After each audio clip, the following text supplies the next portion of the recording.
Thank you so much, Albert. Mary, did you know, as we begin our first Sunday, our celebration of Advent, and I always say, it's those of you that show up the weekend after Thanksgiving that we really know are the true soldiers of Christ. So, thank you for being here for this beautiful celebration. I hope you have received enough. Is there anyone that didn't get enough to eat this week? Anybody? No? All right. Well then, with good full hearts and full bellies, let us rise and begin our celebration of Advent by bringing in the light, this little light of mine.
Congregational Church of Christ, where whoever you are and wherever you find yourself on life's journey, you are welcome here. Listen to the hope of God.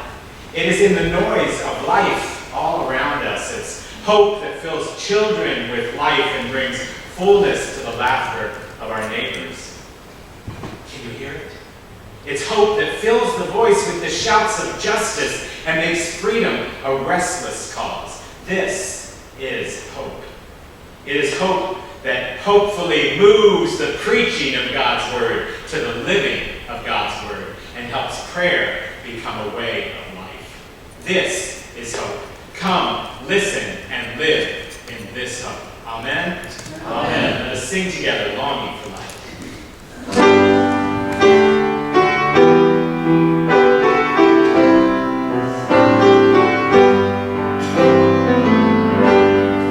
Longing for light, we wait in darkness. Longing for truth, we turn to you. Make us your own, your holy people, light for the world to see. Rise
Sunday in December and our celebration for the first Sunday of Advent.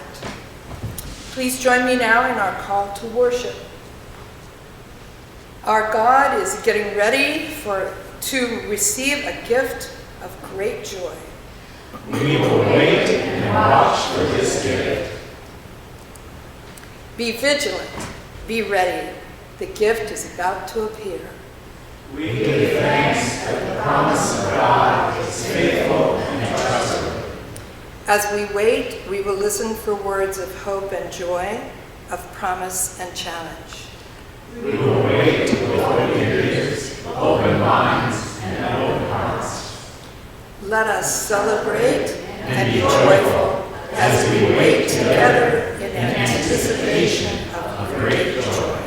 Amen. You may be seated.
Responsive call for this first Sunday of Advent. Advent is a time of reflection and renewal. God of light, shine in our hearts and renew our hope. Advent is a time of self-examination. God of light, shine in our hearts and strengthen our resolve. Advent is a time of joyful expectation. God of light, shine in our hearts and renew our faith. Advent is a time of service and searching. God of light, shine in our hearts and ignite our compassion. Today, we light the first candle, the candle of hope, reminding us that in sending Christ, God sent hope to the earth. Hope for a world free from war and pain, hope for a sense of purpose and belonging, and hope for peace and prosperity for today's children and for their children's children. When Jesus came, he brought us the light of lights, light that fills us with hope, illuminates our lives, and shines always in our heart.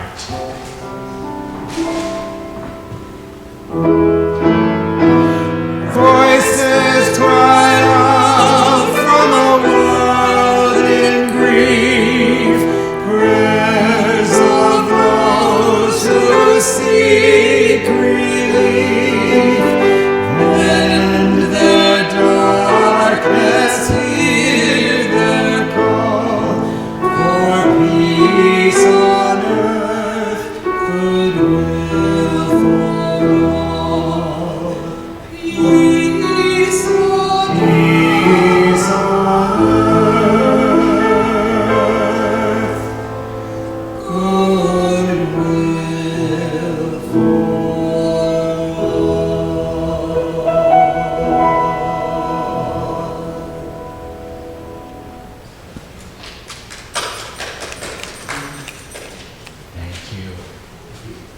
You'll be hearing that song every Sunday as it will grow with the choir and with each voice that we add to it.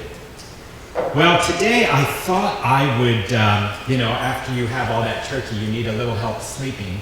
So I thought I'd read you, "Can't You Sleep, Little Bear?" And it's just fine if you feel you need to nod off, because I almost did just working on it. It is truly a wonderful bedtime story, and I think you might hear exactly why it's just right for Advent. Once, there were two bears, Big Bear and Little Bear. Their mother was very good at names. Big Bear is the big bear, and Little Bear is the good job.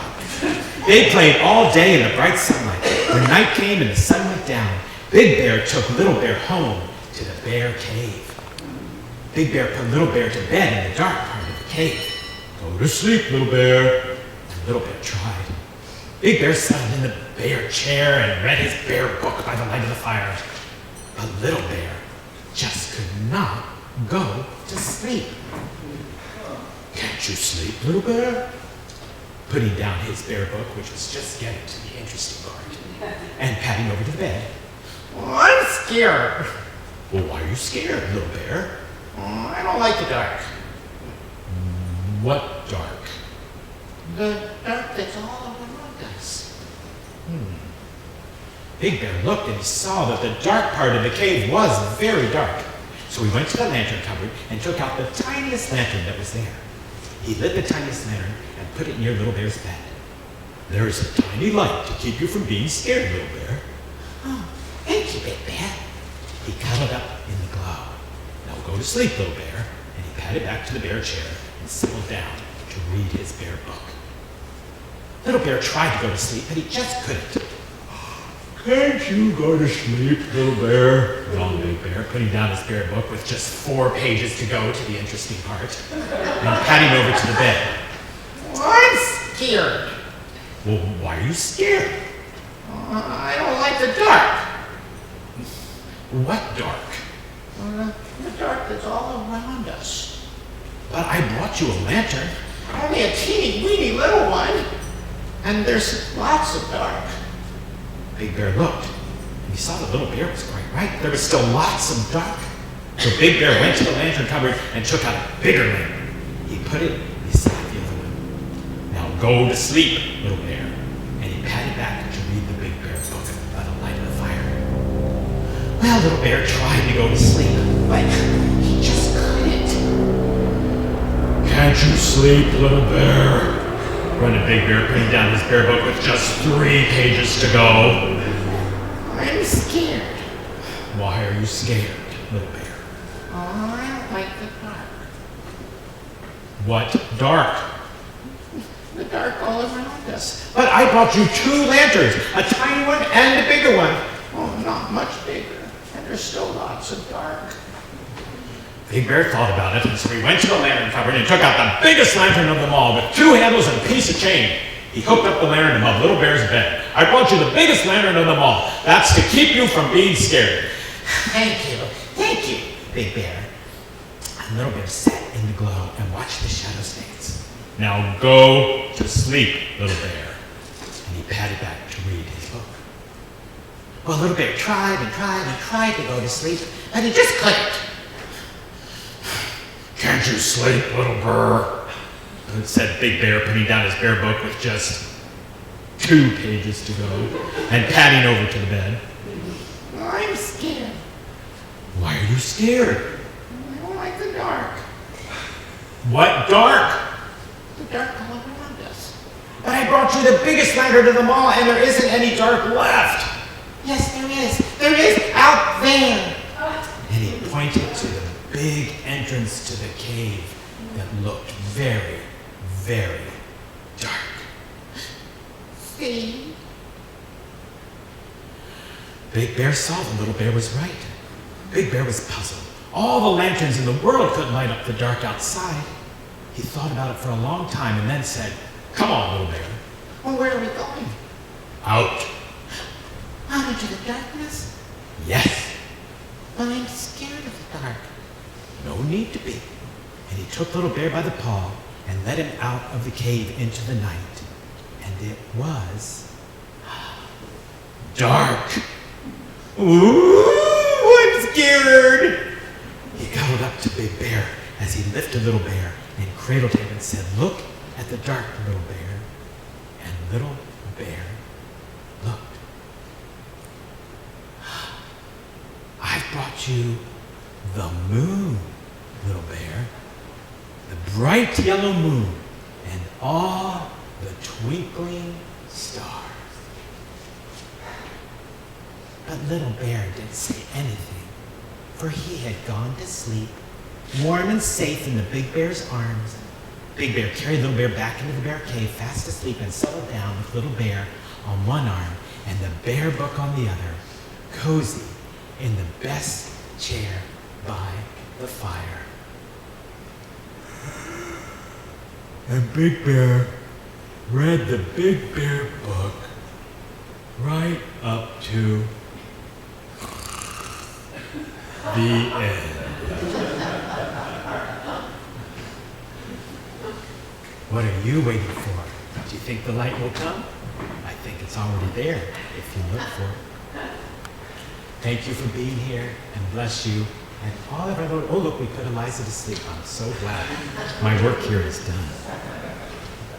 We are going to have a beautiful song by Albert to meditate in this Advent time.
Albert brings the soundtrack of heaven straight down to us.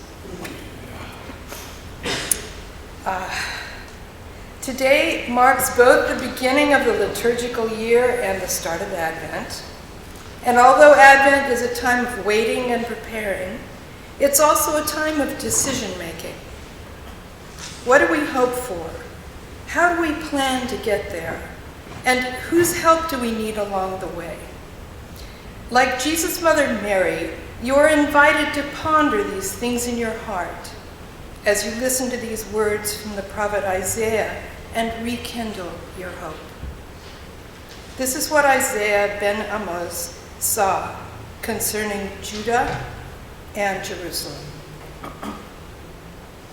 In the last days, the mountain of Yahweh's temple will be established as the most important mountain and raised above all other hills. All nations will stream toward it. Many people will come and say, "Come, let us climb Yahweh's mountain to the temple of the God of Jacob, that we may be instructed in God's ways and walk in God's paths." Instruction will be given from Zion and the word of Yahweh from Jerusalem. God will judge between the nations and render decisions for many countries. They will beat their swords into plowshares and their spears into pruning hooks. One nation will not raise the sword against another, and never again will they train for war. O house of Leah and Rachel and Jacob, come, let us walk in the light of Yahweh. May the God of hope bless our Advent journey, strengthen our faith, secure our bonds, and enliven our imagination for a better and more peaceful world. Amen.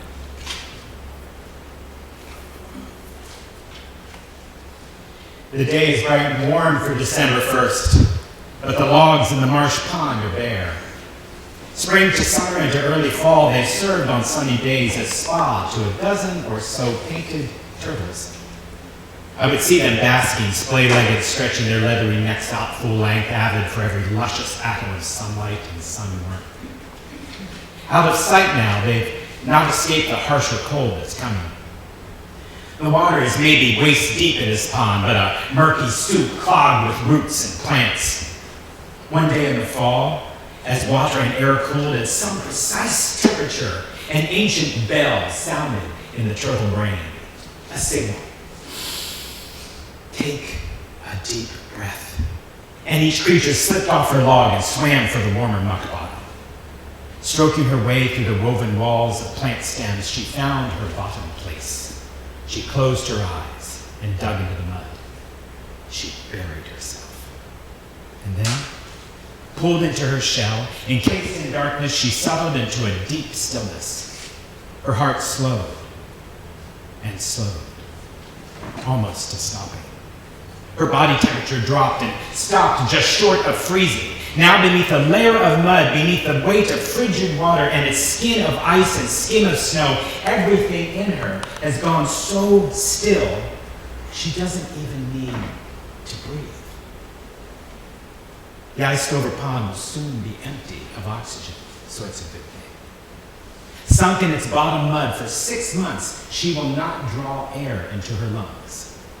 To survive a cold that would kill her or slow her so that predators would kill her, she slows herself beyond breath in a place where breath is not possible. And she waits. As ice locks in the marsh water and howling squalls batter its reeds and brush, beneath it all, she waits. It is her one work, and it is not easy. Oxygen depletion stresses every particle of her. Lactic acid pools in her bloodstream. Her muscles begin to burn. Her heart muscle, too, a deadly sign. That acid has to be neutralized, and calcium is the element to do it. Out of her bones, then out of her shell, her body pulls calcium, slowly dissolving her structure, her shape, her strength. But to move to escape, requiring breath in a place where there is no oxygen, would suffocate her. So though she is dissolving, every stressed particle of her stays focused on the silver bead of utter quietude. It's this radical simplicity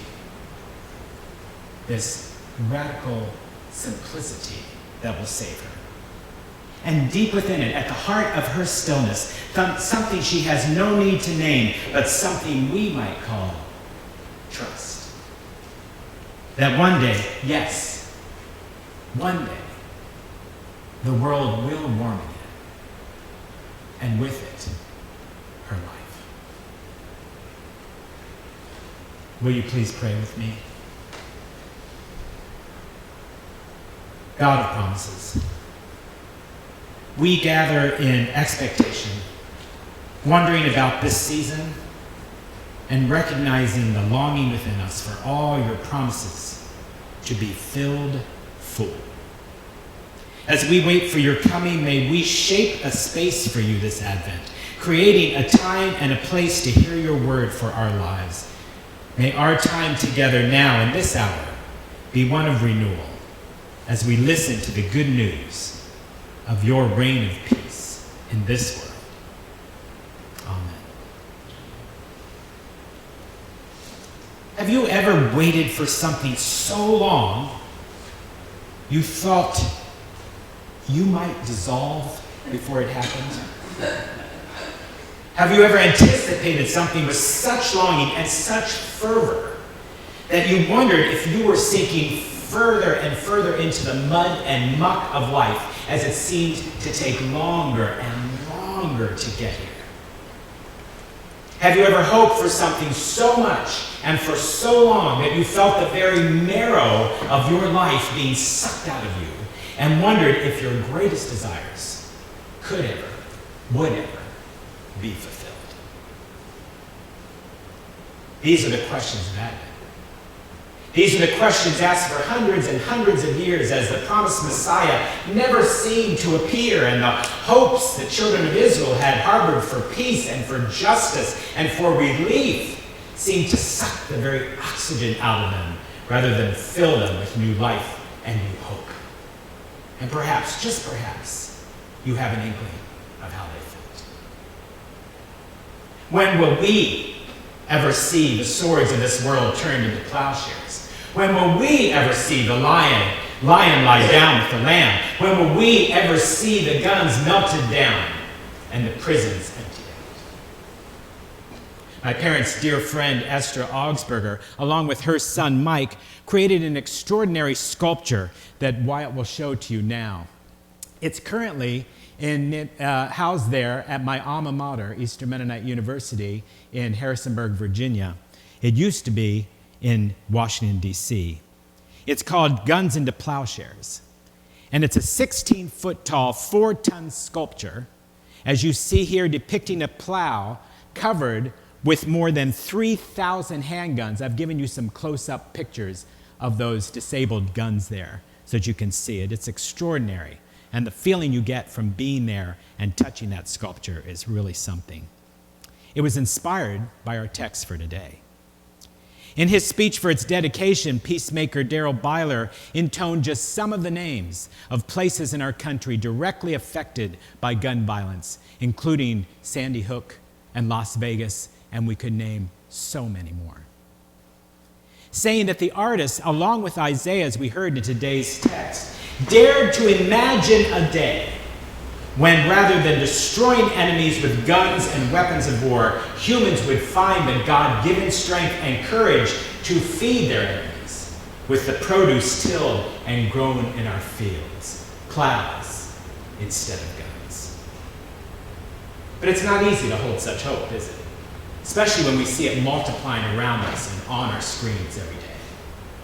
Somehow, like the painted turtle in our story today, we need to hunker down, taking steps to end the violence, steps of radical simplicity, perhaps, where we let our hearts and our thoughts be known and join with others who can help make peace possible and make peace happen. And what we can do in the heart of our action is of utmost importance. We can trust.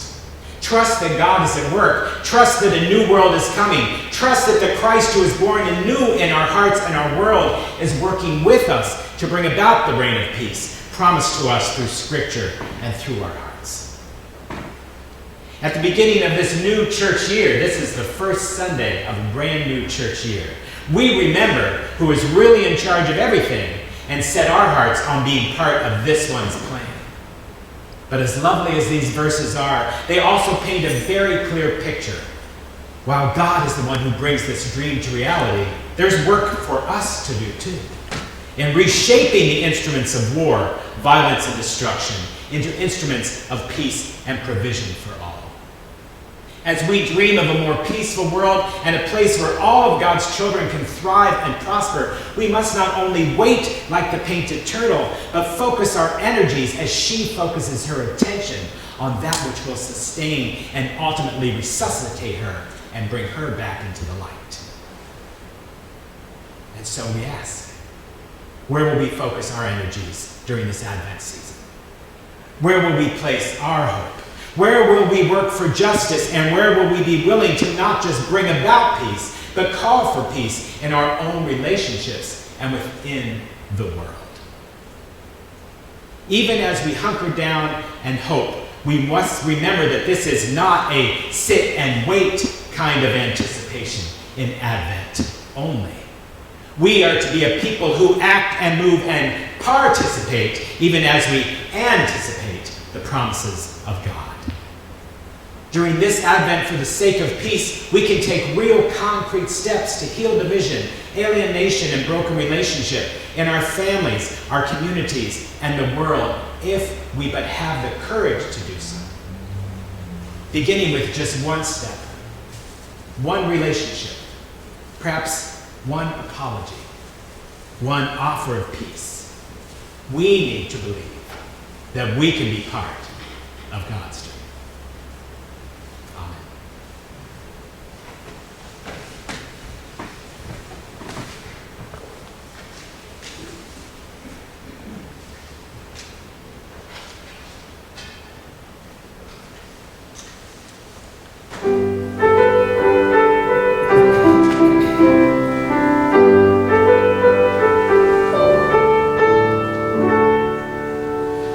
Hope is a candle once lit by the prophets, never consumed though it burns through the years.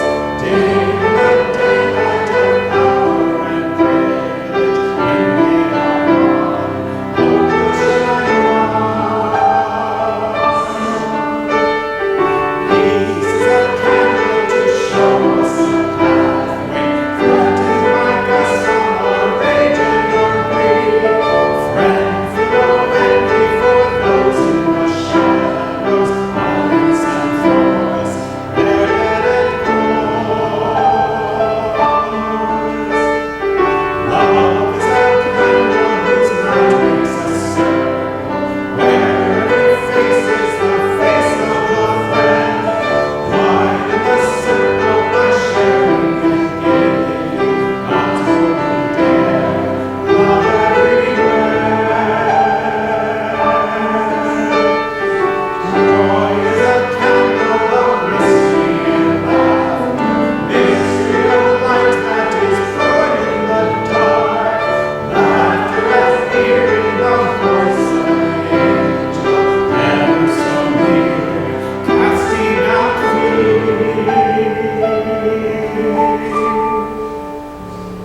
Today, the mystery of the Incarnation, God made flesh, is being born anew and then repeated and represented in our celebration of Holy Communion together.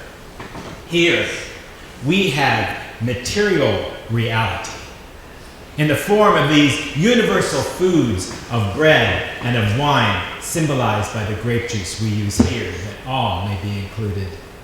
This is the hiding place and the revelation place for God.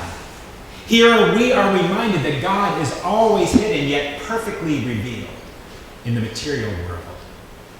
In this celebration of communion, we are learning slowly how to surrender to the presence in one place, in one thing, in one focused moment.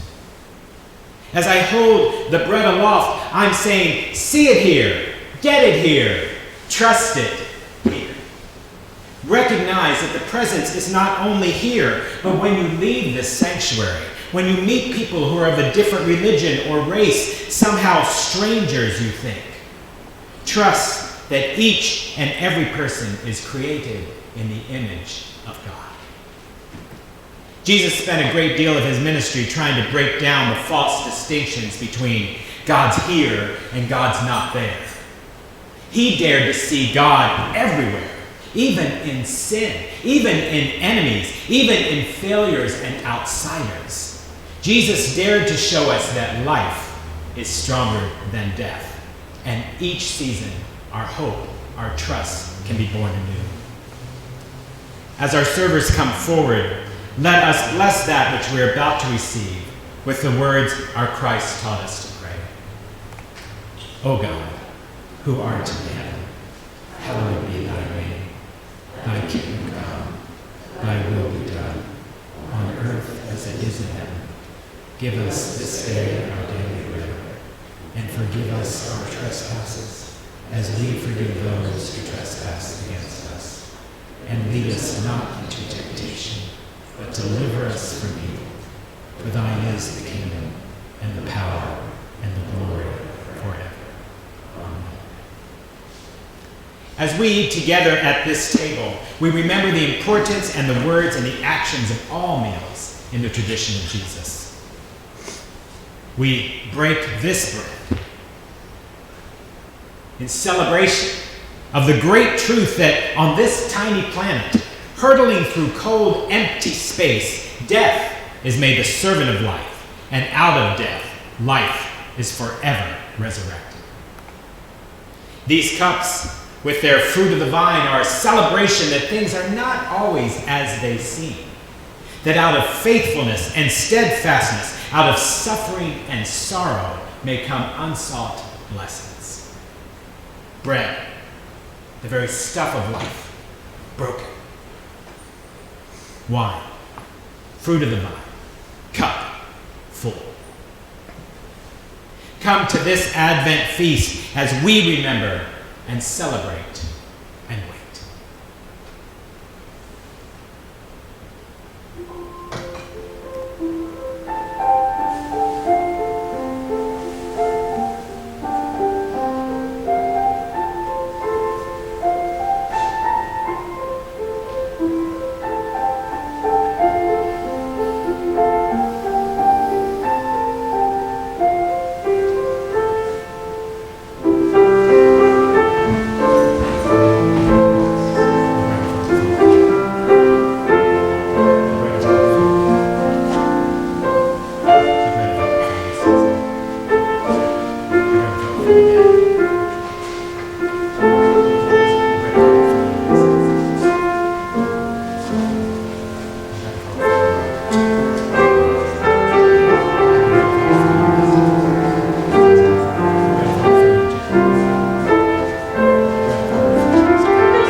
Please join me in a prayer of dedication and thanksgiving for that which we have received. For those who need, the bread waits. For those who long, the wine lingers. For those seeking transformation, the table beckons. All are invited, not because we have faith, but because we trust. Not because we understand, but because we long. Not because we know, but because we are loved. We thank our God for what we have received and for that for which we are waiting in hope. Amen.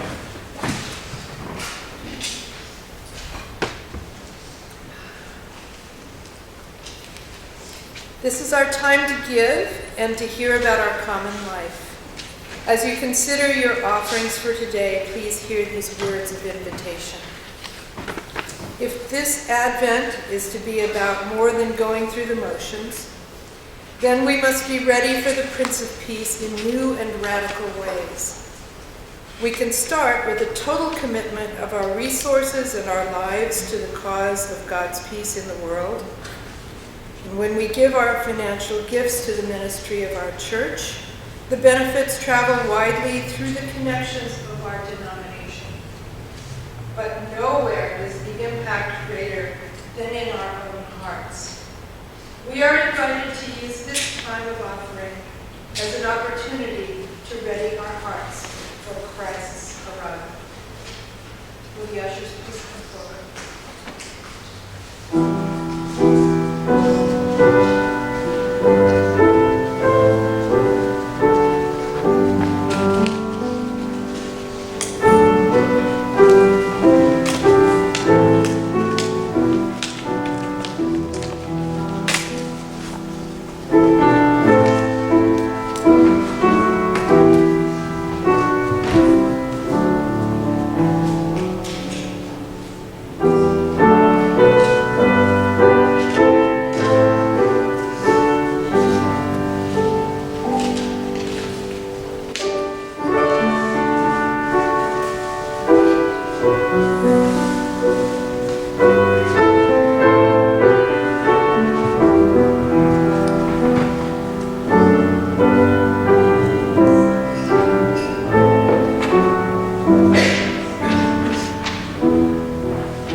Turn that in via the offering plate or the church office.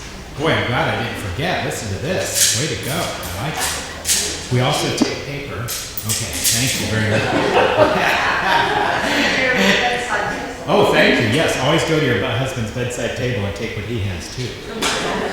Thursday, we have our choir rehearsal at 7 p.m. They are enjoying a well-deserved break today, and yours would be well-deserved too, but we just don't get one. I'm sorry. Friday, come and go shopping around the drive. This is our Chamber of Commerce San Marino event. I bet you might see a certain city councilwoman around there too. But we are most interested to this time in our preschool. Our elf toy was up braving the elements, putting decorations out yesterday, getting pretty wet. But come and check that out. The hours are in the bulletin. And then next Sunday, of course, we have our second Sunday of Advent, and the choir will be back with us. Our San Marino Police Project is back in full swing. There's a list in your bulletin. This time they are also asking for sweatshirts, and they don't have to be new, they just need to be clean. Please don't give us your dirty laundry. So please bring those in, along with anything else, and put them in the box back there. They want 100 bags. They have really taken to this. I have a feeling when Susan introduced me to the police chief, we got an extra bump in terms of what they want to have. So we thank Susan for doing that for us. Also, see what's coming up. The family has decided on Charlotte's memorial service, and since the pastor is the one doing the bulletin, he made a mistake already and put it 11:30. It's supposed to be 11 a.m., not 11:30, 11 a.m. But we'll make that correction and just tear up your bulletin before you go home. And then Pat, I believe, has an announcement for our Christmas service project, being the angel that she is. First, also, we need to add socks to that. Oh, thank you. Police department one. I have 9 angels. I have taken one myself. I took the oldest girl. We have 6 girls and 3 boys, ranging in age from 1 to 14. Now, there are a couple of things you need to know. They would like them by next Sunday, but we do have until the second Sunday, which is the 15th, to bring them back because they distribute the week after that. Also, these angels, there's more than one of these out in the world because they don't expect you to complete everything on the list, particularly as you get to the older kids where it's more expensive. So do what you can with them. You put the things in a plastic bag or a brown bag and put staple or scotch tape on an angel, and I will take them to Georgia, and I can take them at any time. So if sometime during the week you're done and you want me to pick it up, let me know. And as I said, all the information is here, and it's a matter of what you feel you can afford, and that is helpful. If it turns out that child got that from the other person too, then they give it to somebody else, so they all get used. Thank you, Pat. We appreciate that. It's our annual project, and we appreciate you heading that up. And it makes an enormous difference to the children in our communities that need it. Good morning, it's Kathy, finally back.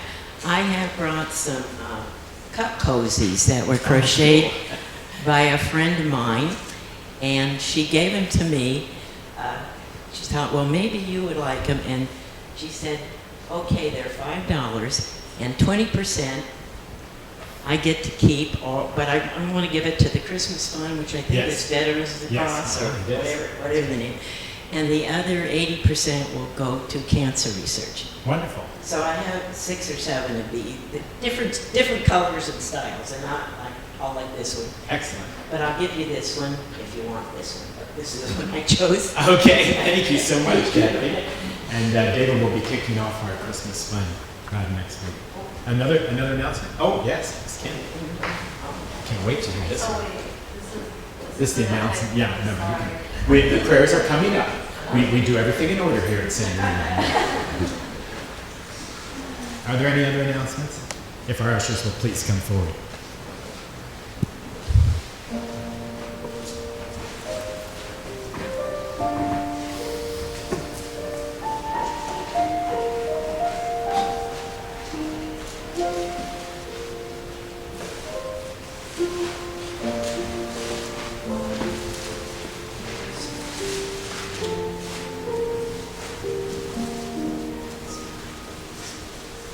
Please join me in a unison prayer of thanksgiving and dedication for these gifts. God of hopeful waiting, we give thanks for all of the ways in which you reveal yourself to us. Help us to clear away any distractions of this season and offer our whole lives as gifts to you. May these offerings nurture all the ways which your promise for breaking into the world in acts of compassion and justice. May these gifts nurture your rule of peace. Amen.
our prayer time, of course, and that time when we lift up each other's joys, challenges, sorrows, anything you wish to share with the body gathered. Of course, we are still in mourning and standing with Connie and with all of the Coons family as we continue to grieve our dear sister Charlotte. It just hardly seems possible every day to wake up and think that Charlotte isn't on this side of the door anymore, but I know that she is celebrating with Mom and with all those that she loves on the other side. I also had quite some conversations with our dear Sue Cook, and thanks Susan J. For being there for her while I was traveling with my parents over the Thanksgiving holiday. She may have pneumonia again. She's a little nervous about that, and we're hoping that it doesn't turn into that, but she is home resting, didn't feel she could come in today.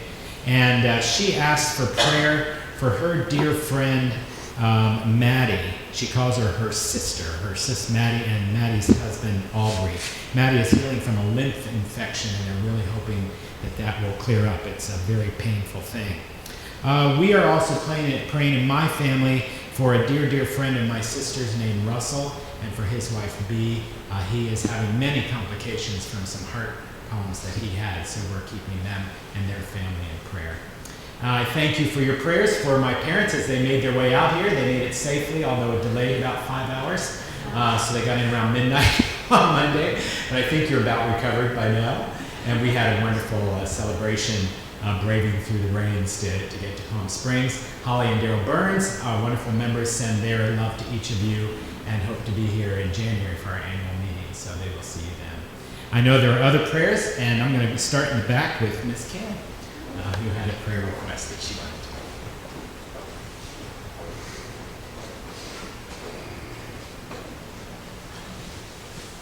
make. Hi. I just wanted prayers for Del Kelly and his family. He was a mentor, a wise man, above all of those things, a friend, and he died suddenly on Thanksgiving.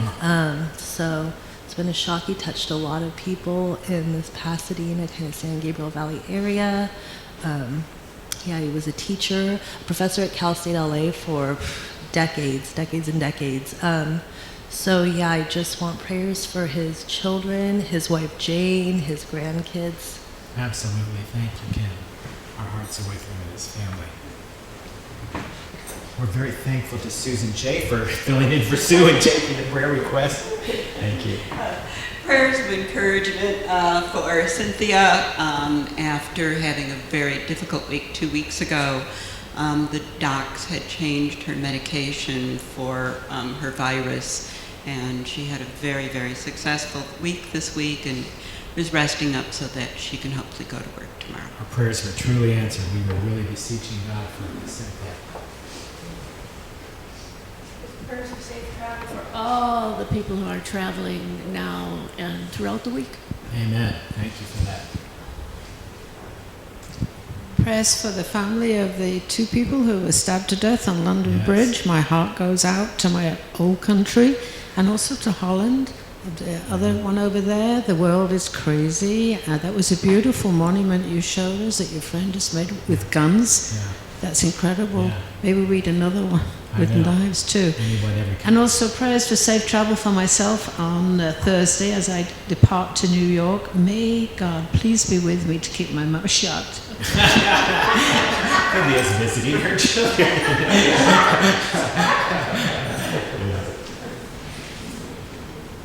We have a joy that we've had a week off at the preschool, and we're delighted to share in the event for the Chamber of Commerce, but it's raining that day. Really? I didn't So know this. I think that Susan and I would both like a little cloud clearing Yes. if possible. Yes. Well, we've made things happen like that before. Yes, we have. Did I see that? Yes. My darling daughter came down Wednesday after much haranguing from her mother to not drive down on Thursday, and she was delighted when she found out I was right. But she just left this morning, and I got a text on my thing that she made it through the grapevine. So Excellent. once Wow. you're through there, I figure Yeah, 'cause they she's closed okay. that thing, yeah. Yes. So anyway, I Thank hope you. because she's back down in 2 Well, weeks. that's the love a daughter has for her mom. She had to be here. Anybody else today? Yes.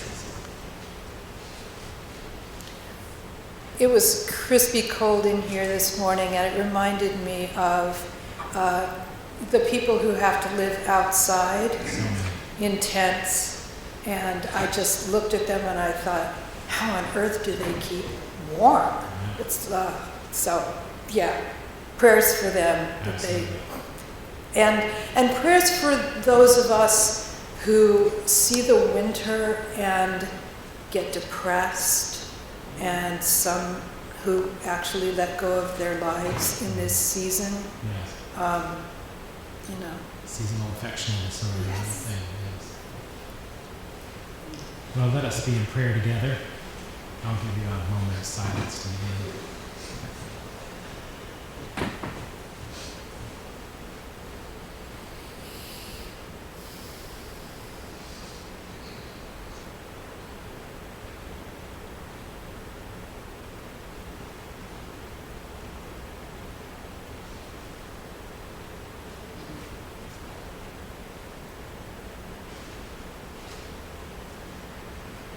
Spirit of Christ, in your coming you want to shape us into a people of hope, peace, joy, and love.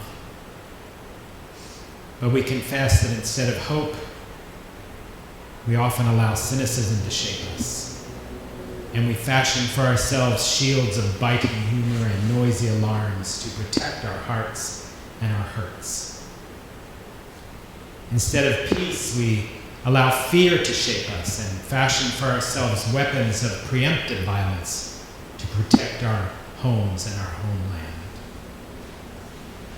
Instead of joy, we allow worry to shape us, and we fashion for ourselves bombs wired by the dream of deterrence to protect our fortunes and futures. Instead of love, we allow anger to shape us, and we fashion for ourselves the guns of justified aggression to protect our bullet-ridden souls. Oh, loving Spirit of Christ, help us to see the ways we have allowed fear, cynicism, worry, and anger to shape us instead of your way of grateful shalom. Lead us to take the weapons of thoughts and actions and turn them into peaceful plowshares, creating rather than destroying, and feeding rather than killing. As you have heard all the prayers lifted before you this day, loving, gracious Spirit, we know that you hear them and are blessing each heart, those who are in mourning, those who are in fear, those who live in anger, those who live with death and destruction, those who live outside in the elements. God, we ask your healing and your blessing on each person, as we know they are in your loving and tender care. Help us to be partners with you in taking care of the most vulnerable. Hear all of our prayers as we begin this Advent season. Wait with us, hope with us, lead us into peace, and let us rejoice in all that you are creating. Amen. Well, let us sing a great song of hope as we rise and sing, "Let us hope when hope seems hopeless," to a wonderful familiar tune.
and reshapes our fear, cynicism, worry, and anger into peace, hope, love, and joy. For God knows that in everything, something new can appear.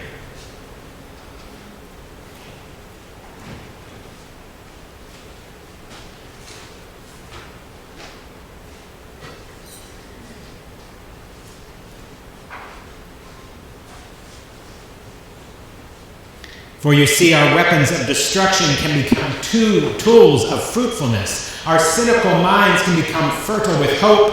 Our anxious hearts can become filled with joy. And our words of hope can become acts of love. This is the power of God's love among us, and we are refashioned, reshaped, and recreated by God's own hand. May God's hope, peace, love, and joy be with you always throughout this Advent season. In the name of God, go in peace. Amen. Amen.